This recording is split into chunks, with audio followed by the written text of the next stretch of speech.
Bonjour, aujourd'hui nous allons voir le 9e principe de Yang Chen Fu, lier les mouvements sans interruption. Ce n'est pas un hasard si cette vidéo arrive en 9e position, car il faut véritablement avoir mis en place les 8 premiers principes dans son corps. Commencer vraiment à maîtriser la connexion avec le ciel, relâcher les épaules, fondre la poitrine, étirer le dos, relier le haut et le bas, unir l'intérieur et l'extérieur, utiliser l'intention et non la force. Tous ces principes-là doivent être mis en place pour commencer à pouvoir bouger d'une façon continue. Cette idée de sans interruption fait tout d'abord référence à la différence qu'il y a entre la force Li et la force Jing.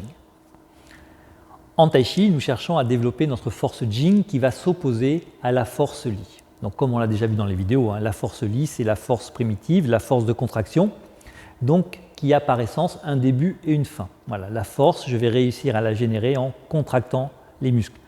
Et l'arrêt de la force va se produire lorsque je vais arrêter de me contracter. La force Jing, elle, n'a ni début ni fin. C'est une force qui va être liée au relâchement-étirement, donc je peux me maintenir dans cet état de relâchement-étirement en permanence. Cette force Jing est donc sans interruption. Et comme elle est sans interruption, on doit pouvoir la maintenir dans cet état lorsque l'on fait l'enchaînement. Il y a d'ailleurs 2 images que l'on emploie généralement pour comparer l'enchaînement. La continuité des mouvements et la fluidité des mouvements d'un enchaînement, c'est la longue rivière. Voilà, on compare souvent le Tai Chi à une longue rivière, quelque chose qui s'écoule tranquillement, qui parfois peut être un peu plus tumultueux, mais voilà, c'est cette idée de quelque chose qui est constamment en mouvement. Et la deuxième image que l'on utilise beaucoup, c'est l'image de dévider le cocon de soi. Voilà, imaginez qu'on est en train d'enlever le fil de soi dans un cocon et d'avoir un mouvement qui doit être continu et très très doux pour éviter de casser le fil. Lorsque je fais la forme, en effet, on s'aperçoit que les mouvements s'enchaînent d'une façon continue. Parfois, on peut voir de très légers arrêts au niveau des bras, mais on va remarquer que la taille, elle, continue de tourner.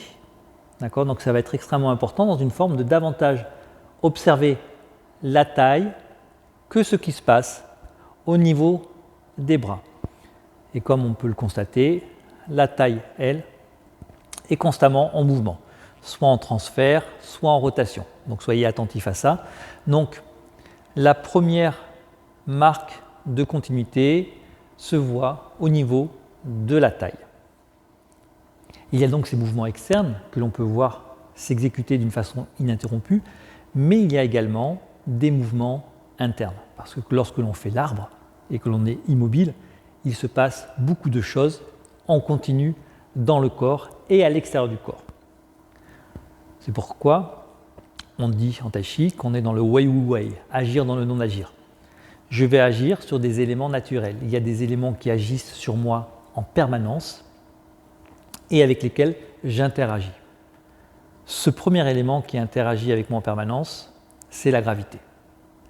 Cette idée qu'en permanence, donc ça c'est vraiment un élément que nous avons déjà vu dans différentes vidéos sur la force sans effort ou le processus de relâchement, cette idée d'être vraiment dans la verticalité et de se laisser couler dans la gravité ici, d'emprunter cette formidable puissance qu'est la gravité ici.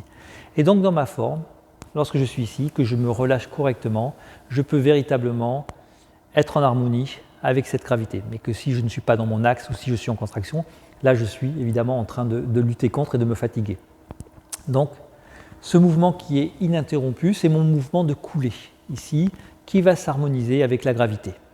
Donc dans mon enchaînement ou dans mes postures statiques, je vais vraiment être attentif à me relâcher et à sentir cet effet de la gravité sur moi en permanence. Et c'est quelque chose que je vais également pouvoir vérifier avec mon partenaire. Dans ce rapport avec la gravité, donc qui agit sur nous en permanence, on peut vraiment à deux sentir l'effet d'un relâchement profond ou d'un relâchement profond en relation avec la gravité. Donc là, Stéphane va me proposer simplement une présence de sa main sur mon épaule et je vais simplement faire un relâchement, Fong Song ici, voilà, et me relâcher. Donc ici, voilà, mon relâchement est fini, c'est-à-dire que là je ne peux pas me relâcher davantage aujourd'hui. Je suis au maximum de mon relâchement et Stéphane sent ici que le mouvement est terminé. En revanche, si en même temps que je me relâche, je viens me connecter à la gravité,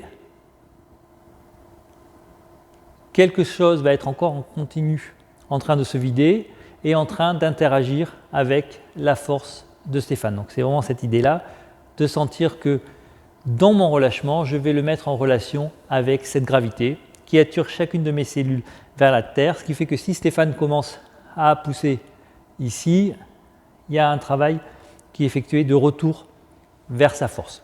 D'accord? Donc dans cette idée, on sent clairement, lorsque mon partenaire pose la main sur moi, que ce n'est qu'un relâchement ou lorsqu'on se connecte à la gravité, donc on se connecte à ce flot ininterrompu, on est constamment dans un rapport en relation avec la Terre ici. Donc ça va être extrêmement important dans la forme de sentir que non seulement on est relâché, mais également qu'on a ce rapport de verticalité avec la gravité en permanence et que si notre partenaire devait nous toucher à chaque instant, il sentirait ce rapport de descente, de se couler vers la Terre.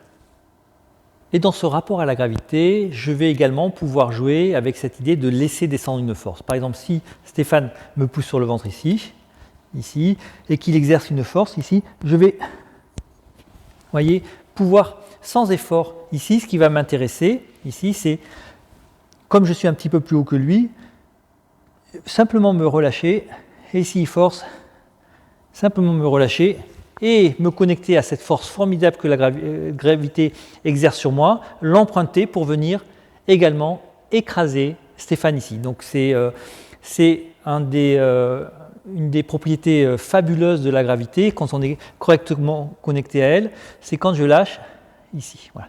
Maintenant que je suis connecté à ça, on va pouvoir tranquillement venir laisser cette force descendre ici. Donc vraiment, c'est tellement extraordinaire d'utiliser la force de la gravité, de se connecter à elle comme une longue rivière et de se laisser embarquer dans ce flot pour venir écraser une force qui serait plus basse que nous, voilà, d'amener notre force dans cette direction-là. Donc c'est pour ça que, comme ce flot est ininterrompu, nous n'avons qu'à nous connecter à ce flot et se relâcher, et sentir quelque chose qui va venir tranquillement écraser ce qui est plus bas que nous. Un autre élément évidemment essentiel est l'axe ciel-terre. C'est arriver à connecter au ciel et à la terre, que les prises soient branchées en permanence, d'une façon ininterrompue. Et ce n'est évidemment pas un hasard si ce sont les deux premiers trésors de Chen Manqing.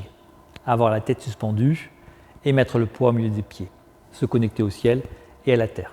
Vraiment avoir cette sensation-là de présence, laisser plonger ses racines profondément dans la terre et se connecter au ciel ici. Donc, c'est dire l'importance de cet axe dans la pratique et dans sa présence ici.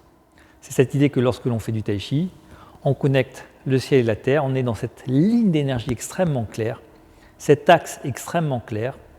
Donc, on va avoir 3 axes dans le corps et on va passer d'un axe à l'autre.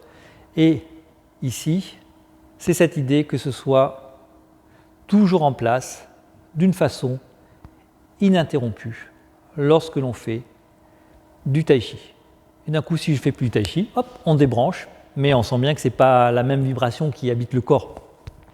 Ce que l'on cherche en tai chi, c'est être dans cette vibration qui est extraordinaire. Donc cette idée de connecter le ciel et la terre en permanence. Et c'est évidemment quelque chose que l'on va vérifier dans le travail à deux. Dans cette idée de vérifier la connexion ciel-terre avec un partenaire, on va simplement venir ici, se mettre en place ici. Donc Stéphane va me proposer une poussée sur la poitrine par exemple. Ici, dans un premier temps, je ne vais pas mettre en place l'axe ciel-terre, je vais simplement me relâcher ici. Quand Stéphane va venir me pousser, voilà, je vais goûter un peu cette résistance qui est en train de se mettre en place chez moi, ce manque de mise en place de cette ligne d'énergie ici. Puis on va refaire la même chose où je vais mettre cette ligne en place et voir comment le résultat va être différent. D'accord? Donc, pensez vraiment bien à mettre cet axe, le ciel-terre en place avant qu'il ne pousse. Et ici, tranquillement, laissez cette ligne d'énergie s'exprimer à travers vous. Donc ça rejoint aussi la vidéo, les vidéos que j'ai pu faire sur le premier principe. Donc, extrêmement important, votre axe est en place, ici, dans la ligne arrière, et on vient laisser cette force s'exprimer. On peut également venir mettre l'axe ciel-terre en place, le reculer, et en même temps qu'on recule, on laisse cette force s'exprimer également. Voilà. Le point important, vous voyez, c'est que chaque fois que je veux interagir avec la force de Stéphane, il va falloir que cet axe soit déjà en place. Et comme on le voit, quand il est en place ici, ça ne me demande pas d'effort, ça me demande juste une présence. Il est en place ici, et quand je vais venir interagir avec la force de Stéphane, ce sera déjà en place, et constamment en place. Et là, il continue à être en place. D'accord ? C'est vraiment ce qui va le différencier d'une force de contraction, la force Lie. Ici, une fois que l'axe ciel-terre est en place, il y est d'une façon ininterrompue et je vais pouvoir interagir avec mon partenaire sans effort parce que ça ne demande aucun effort d'être dans la connexion ciel-terre. Dans cette ligne d'énergie ciel-terre, on va très facilement se rendre compte qu'elle n'est pas en place car lorsque Stéphane va commencer à me pousser, si je ne l'ai pas en place, vous voyez ici, c'est en train de me déformer ici, si j'essaie de me mettre en place à partir de là, je suis en train d'enraciner Stéphane ici, et à partir d'ici, il peut vraiment développer sa force pour me déraciner très facilement. Donc c'est vraiment cette idée qui va être importante de mettre en place cette ligne-là, et c'est une ligne d'énergie qui va monter. Quand le ciel est en place ici, l'énergie va monter vers le ciel, et vous voyez, et l'énergie de Stéphane est également en train de monter dans son propre corps, ce qui est en train de le déraciner. Je suis en train de le faire flotter grâce à ça.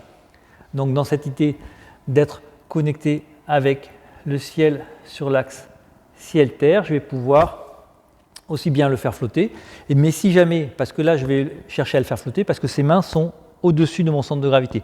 Si ses mains étaient un peu plus basses, à ce moment-là, on utiliserait davantage la terre, ici, pour venir le déséquilibrer. D'accord ? Donc selon l'endroit où il va mettre ses mains, je vais pouvoir davantage utiliser le ciel ou la terre. Un autre élément essentiel est le travail du Dantian et Mingmen. Dans ce rapport, ici, mon Dantian est constamment en mouvement également.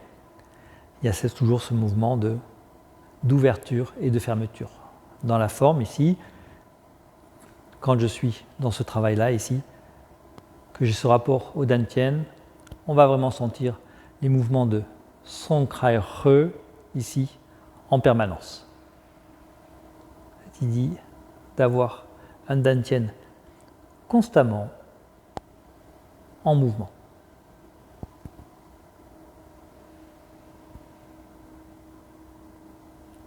Donc soyez extrêmement attentifs, mais là ça demande vraiment beaucoup de temps pour pouvoir commencer à ressentir le Dantian et ensuite à bien sentir ces mouvements de respiration.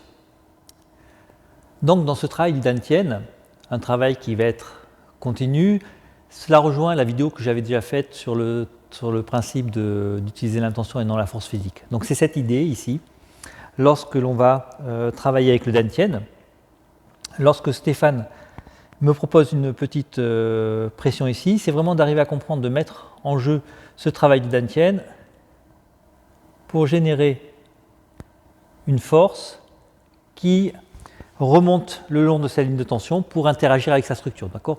Donc vraiment, pour cette idée de Dantian, je vous invite à revoir la vidéo sur le principe de l'intention.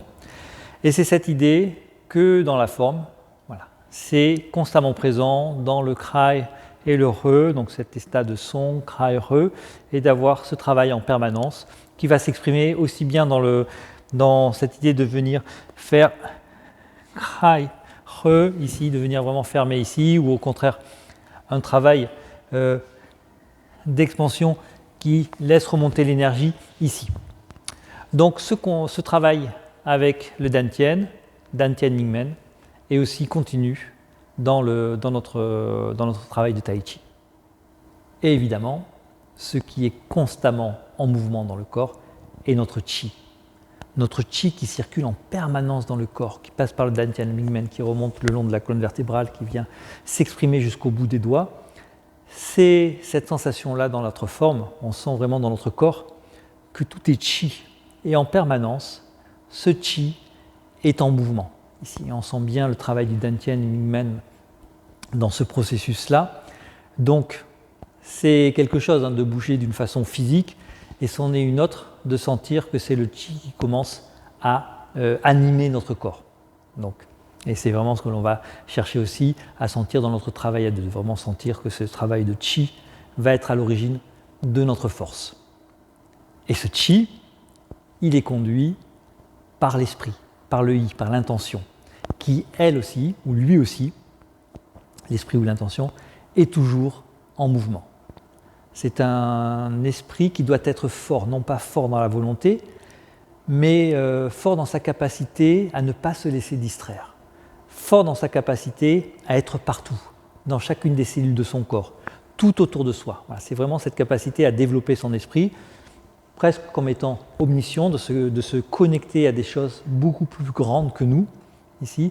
Et lorsque l'on fait la forme, on va véritablement faire attention d'être dans cet état-là d'une ouverture plutôt que d'une concentration, au contraire d'une ouverture et un esprit qui est connecté à tout, sans effort, encore une fois je le répète parce que c'est important, mais surtout voilà, qui ne va pas se laisser distraire. Et c'est quelque chose que l'on va pouvoir également voir dans le travail à deux.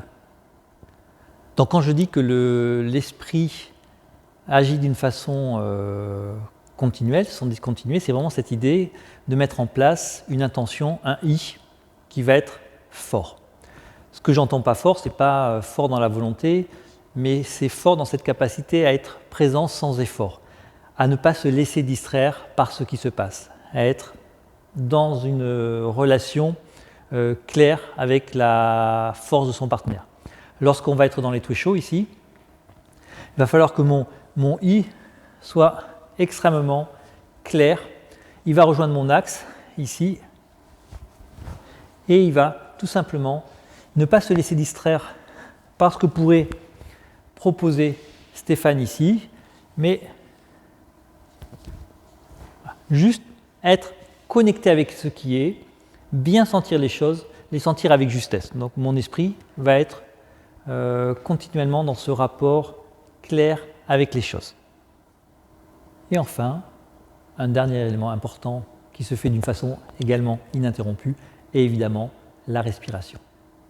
Dans l'école de Chen Manqing, on dit que la respiration doit avoir 4 qualités. Elle est fine, longue, calme et lente. On ne va pas s'en soucier plus que ça. L'idée vraiment c'est de laisser la respiration tranquillement s'installer et qui va se moduler avec le relâchement. Donc c'est cette idée que comme on respire au quotidien, d'une façon parfaitement automatique, on va laisser dans notre tai chi la respiration se mettre en place. Les seules fois où moi je vais m'intéresser à la respiration, c'est que lorsque justement je vais sentir que je vais être en apnée.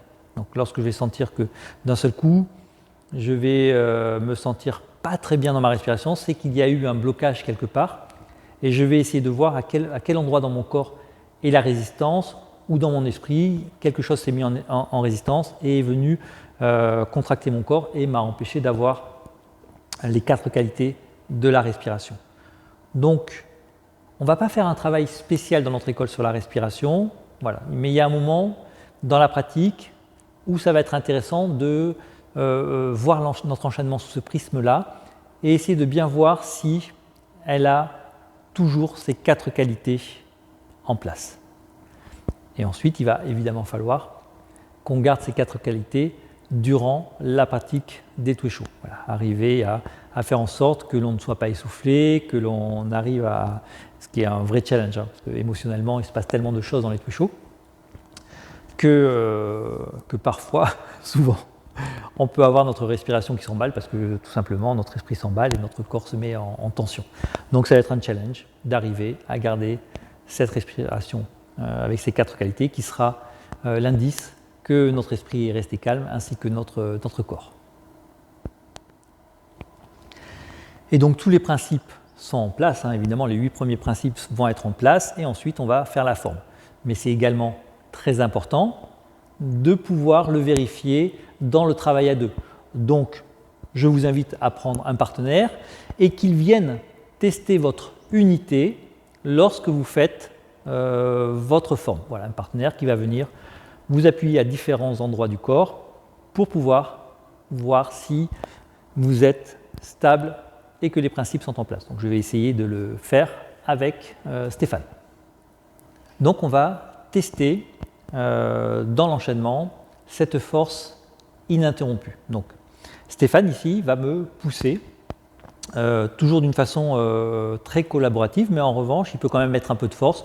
Je ne veux pas qu'il mette toute sa force ni qu'il me tombe dessus, sinon ça sera extrêmement compliqué pour moi à gérer. Donc voilà, donc il va venir m'exercer des poussées sur le corps et mon idée, moi, c'est de maintenir cet axe ciel-terre en place d'une façon ininterrompue, de maintenir ce travail d'Antien d'une façon ininterrompue. Voilà, tous les principes que l'on a vus ici. Donc on va commencer.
Merci.